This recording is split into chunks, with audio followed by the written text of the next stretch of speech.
guys, and welcome back to this channel. In this video I'll be showing you guys how you can create this fake camera movement on CapCut PC. So you are just going to add in your video like so, and you're going to basically scroll down until you find camera tracking. You can only use this if you have CapCut Pro, by the way.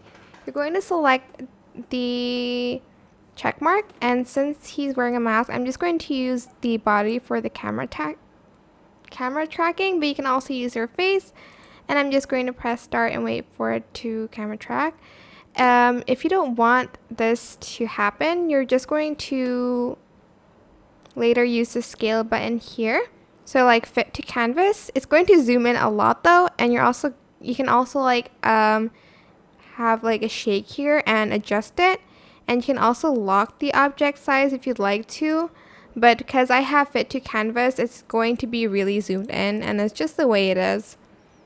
So yeah, that is it. Super simple. I hope this tutorial was helpful for you guys. Don't forget to like, comment, share. Also subscribe to this channel if you haven't done that already. If you have any more questions, just leave it in the comment section down below, and I will try my best to answer them all for you guys. And if you found this video helpful, please click the thanks button above the description box down below. Thank you so much for watching. Bye.